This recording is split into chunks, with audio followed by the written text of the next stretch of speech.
wabarakatuh. Jumpa lagi bersama Ibu Indah. Bagaimana kabarnya hari ini? Tentunya kabar baik, bukan? Ibu berharap kalian semua dalam keadaan sehat selalu. Dan tentunya tetap semangat walau belajar dari rumah.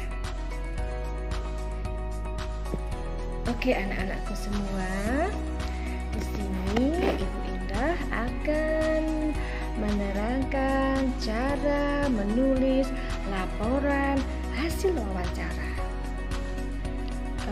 Tentunya anak-anak sudah tahu tentang apa itu wawancara yang sudah dibahas materi sebelumnya. Nah, sekarang kita lanjutkan materi selanjutnya.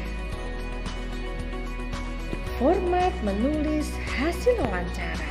Yang pertama adalah menulis latar belakang. Langkah yang pertama yaitu apa anak-anak? 1. Menulis latar belakang. Di situ kita menuliskan alasan melakukan wawancara. Misalnya sebagai contoh, kami siswa kelas 4 mendapat tugas untuk melakukan wawancara tentang tumbuhan dan hewan kepada masyarakat di sekitar tempat tinggal kami.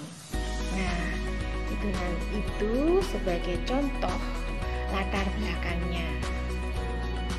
Setelah latar belakang, langkah yang kedua adalah menuliskan maksud dan tujuan. Maksud dari wawancaranya, tujuannya apa, dituliskan. Jadi menuliskan maksud dan tujuan dilakukan wawancara. Contohnya, tujuan dari kegiatan ini adalah untuk menggali informasi lebih lanjut dan memperdalam pemahaman kami tentang berbagai hewan dan tumbuhan di sekitar tempat tinggal kami, yang meliputi karakteristik tumbuhan dan hewan dan kaitannya dengan tempat hidupnya, serta dan tanggung jawab terhadap lingkungan. Itu sebagai contohnya. Setelah pertama kita menuliskan latar belakang, langkah kedua maksud dan tujuan, yang ketiga adalah topik wawancara. Nah, contohnya tumbuhan dan hewan di sekitarku. Itu sebagai contoh kita membuat topik wawancara. Ingat ya, format menulis laporan hasil wawancara. Yang pertama, menuliskan latar belakang. Yang kedua, maksud dan tujuan. Yang ketiga, topik wawancara. Langkah selanjutnya, langkah keempat adalah waktu dan tempat kegiatan.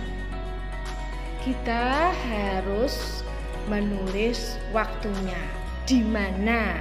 Contohnya, wawancara ini dilaksanakan pada hari Kamis tanggal 21 Oktober 2020.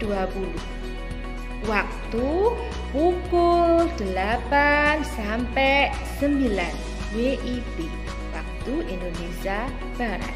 Waktunya ditentukan masing-masing daerah karena setiap waktu di Indonesia itu tidak sama. Nah, setelah itu kita menentukan tempat. Misalnya tempatnya Kampung Mekar Jaya. Langkah yang keempat sudah. Langkah yang ketiga adalah melaporkan. Maaf, kalau langkah yang ketiga. Langkah yang kelima yaitu laporan hasil wawancara. Setelah kita menuliskan narasumber, pewawancara, dan hasil wawancara, sebagai contoh, narasumber Bapak Agus Kurniawan, pewawancara Lani, hasil wawancara. Ini sebagai contoh yang seperti ini. Pada hari Kamis tanggal 21 Oktober 2020 pukul 8 sampai 9 saya melakukan wawancara kepada Bapak Kurniawan tentang tumbuhan di sekitar tempat tinggal. Nah, itu hanya sebagai contoh. Semuanya nanti disesuaikan dengan judul atau laporan yang harus kita laporkan. Nah, tadi ke-1 latar belakang, kedua langkahnya maksud dan tujuan, yang ketiga topik wawancara, yang keempat waktu dan tempat kegiatan. Langkah kelima, laporan hasil wawancara. Yang terakhir yaitu langkah keenam, kesimpulan. Di situ memberikan kesimpulan dari apa yang ada dalam wawancara tadi. Kita simpulkan dengan bahasa yang menarik, yang jelas sesuai EYD, ejaan yang disempurnakan. Oke, paham bukan? Mudah kan? Saya ulangi lagi ya. Format menulis laporan hasil wawancara. Yang ke-1, latar belakang. Latar belakang. Yang kedua, menuliskan maksud dan tujuan.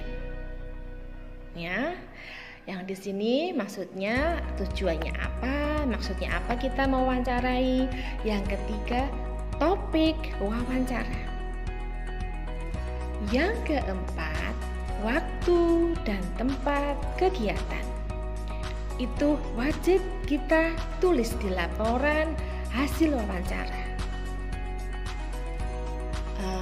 Dan yang kelima, laporan hasil wawancara. Oke, yang terakhir kesimpulan. Mudah kan? Anak-anak bisa mencobanya dengan bantuan kakaknya, bapak bundanya, atau teman dekatnya yang ada di dekat rumahnya. Oke anak-anak, materi hari ini saya cukupkan sampai di sini. Tunggu lagi materi selanjutnya. Terima kasih atas waktunya. Saya ucapkan tetap semangat walau belajar di rumah. Oke, be happy. Jaga kesehatan, jangan lupa tetap olahraga biar kita sehat. Dan tentunya jika keluar rumah kita memakai masker supaya kita terlindungi dari virus. Billahi taufik walhidayah. Wassalamualaikum warahmatullahi wabarakatuh.